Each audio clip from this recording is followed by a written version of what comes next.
while we discuss more updates from the United States. Now we move on. Elon Musk says he has created a new US political party, calling it the America Party, in a post on his platform X. The move comes a day after he polled his followers on whether a new party should be formed, with a majority saying yes. Musk says his decision to break away from Donald Trump was triggered by the president's latest tax and spending bill, which he claims will bankrupt America. Musk said the reason he turned on Trump was the president's decision to increase the deficit from what he called an already insane $2 trillion under Biden to $2.5 trillion, a move he warned would bankrupt the country.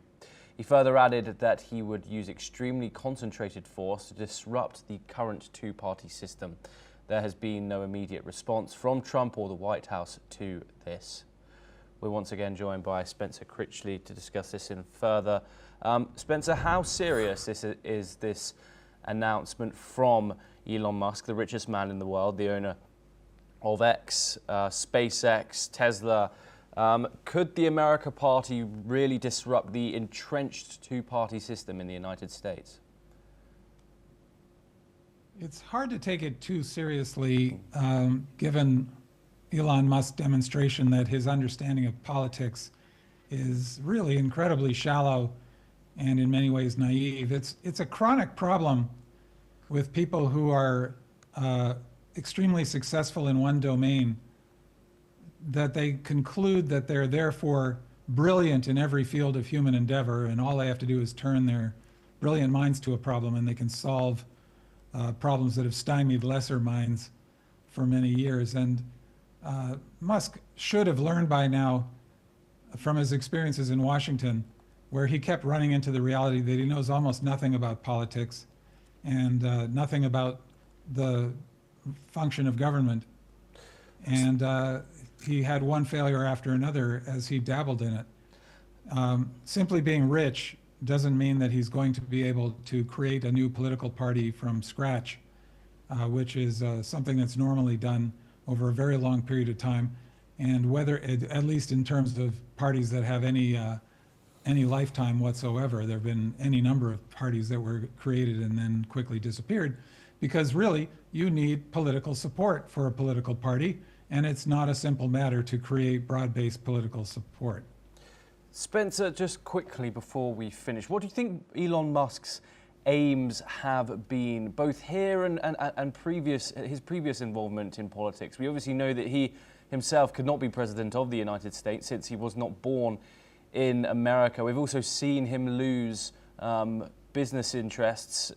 We saw his Tesla stock plummet over the past 6 months since his time as head of Doge. What are your thoughts about Elon Musk's aim, his newfound fledge of politics in US politics? What are your thoughts? Well, I think it's a combination of pure business self-interest and also genuine, if wacky, ideology. The business self-interest, of course, is that he opposes taxes and regulations that might affect the profitability of his businesses, and he's all in favor of government subsidies, which have so far given enormous support to his businesses. There would be no Tesla without enormous federal government support, and of course we have SpaceX and Starlink and the other examples to point to as well. But then he's also, seems to be sincere in his embrace of this Silicon Valley-based ideology that's sometimes referred to as techno-feudalism. And this is a group of usually very rich technology company founders whose knowledge of politics and history and government seems to be limited to reading science fiction books and one or two fringe publications on politics or history. And they believe that democracy is finished, and the only way forward is, as I say, a kind of techno-feudalism where leaders of huge corporations who have demonstrated their personal brilliance, who happen to look a lot like Elon Musk and Peter Thiel and others in that group, would emerge as the leaders of the world, as the heads of these giant corporations. Yes. It sounds nutty because it is nutty, but they seem to be serious about it. Yes, Spencer, you are staying with us for another update.